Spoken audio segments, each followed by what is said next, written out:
Writing the West.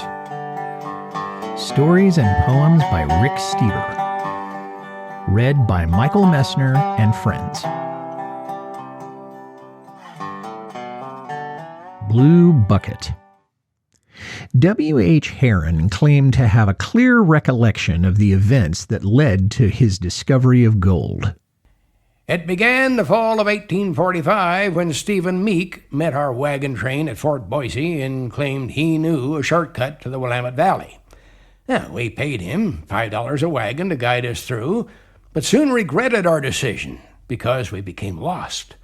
Our guide left us, and for 6 weeks we roamed across the alkali flats and the forested hills without knowing where we were going. Well, during this most trying time, gold was discovered, and over the years, many stories have circulated. The most popular was that several youngsters were sent to a stream to fetch water in a blue bucket, and they came back with gold in the bottom.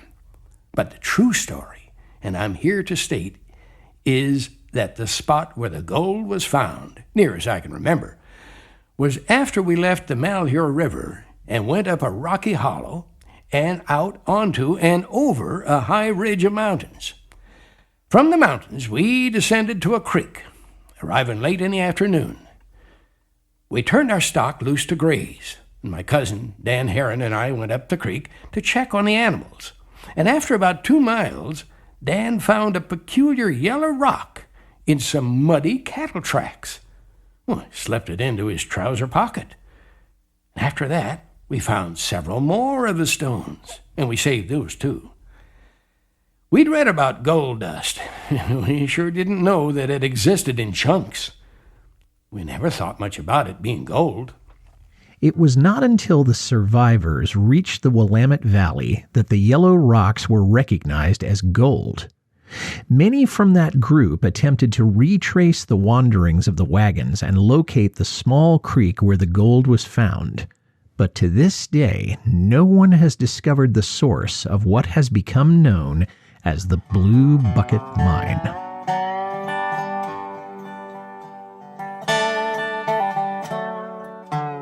Rendezvous.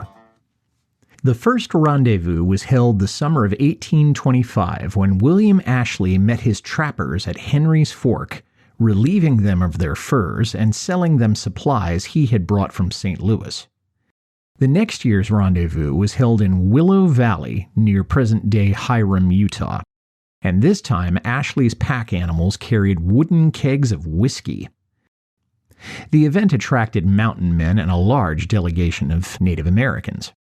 This gathering firmly established the rendezvous as a permanent and colorful part of the mountain man's life. Rendezvous was held every summer until the beavers' decline in the 1840s. Author George Frederick Ruxton wrote, "The rendezvous is one continued scene of drunkenness, gambling, and brawling, and fighting, as long as money and credit of the trapper lasts. These annual gatherings are often the scene of bloody duels, for over their cups and cards, no men are more quarrelsome than your mountaineers. Rifles at 20 paces settle all differences." The rendezvous ended when the trappers had spent their year's earnings. Then the outfitter would advance each man a few items of clothing, equipment, and supplies for trapping during the coming season. The mountain men would depart on their solitary ways until the next rendezvous. The outfitter would load his pack animals with bales of furs, and if on the return to St. Louis he dodged the warring natives, and if the price of furs had remained steady during his absence, he would return for another rendezvous.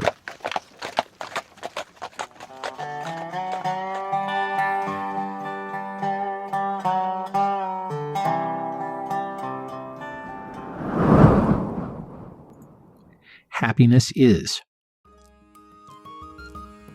No accounting for happiness the way it just shows up for some, and for others who seem to have it all, it remains nothing more than an elusive quest. Happiness might come to the prisoner, to the clerk working night shift, the farmer plowing his field, the dog chewing a sock. Happiness can be an unexpected visitor that will find you for a few fleeting moments of intense contentment and unbridled comfort. You are the only one who can make it last a lifetime.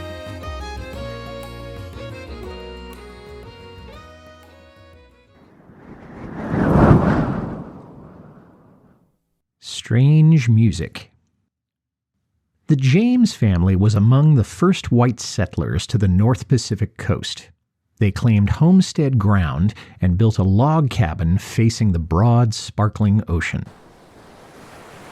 One morning, 14-year-old Mary happened to glance westward and caught the quick flash of sunlight on paddles.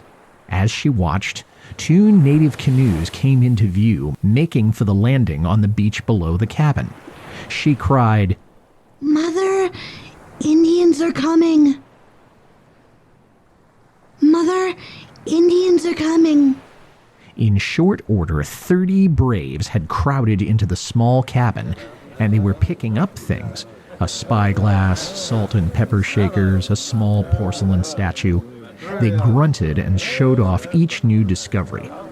One of the natives, using a mixture of Chinook jargon and English, wanted to know where the man of the house was. "The men will return soon. Any minute." Mrs. James lied.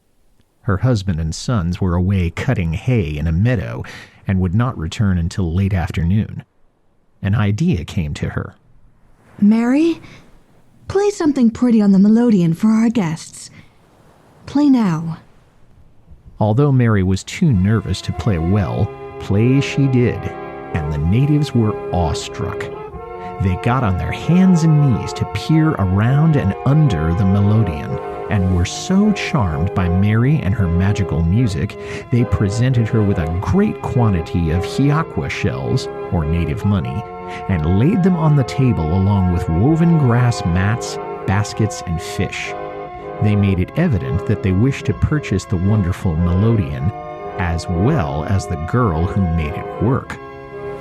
"Oh, gracious! Oh, goodness, no!" came Mrs. James's quick reply. To appease them, she cut squares from a bolt of bright red cloth she had been saving for a dress, gave a piece to each of the natives as a present, and sent them on their way.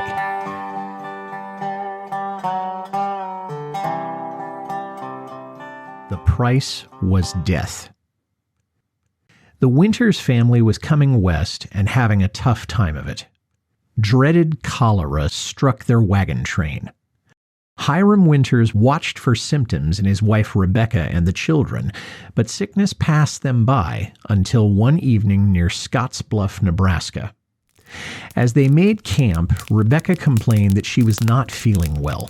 She said her stomach hurt, and a short time later she claimed she was dizzy. She laid down on the bed in the wagon while Hiram cooked dinner. The swiftness of the disease took the family by surprise. One minute Rebecca was resting comfortably, and the next she was having difficulty breathing. Just before midnight, Hiram took a cup of broth to her and discovered she had died. Hiram mourned the loss by keeping his hands busy. He took a spare wagon rim, picked up a hammer and metal chisel, and in the firelight he began etching a grave marker for Rebecca. Hiram finished his work as the sun came up over the horizon. Etched on the rounded rim were the words, "Rebecca Winters, aged 50 years."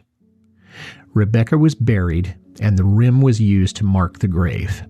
For many years, the rim endured as a shrine to the memory of a wife and mother who gave her life crossing the Oregon Trail.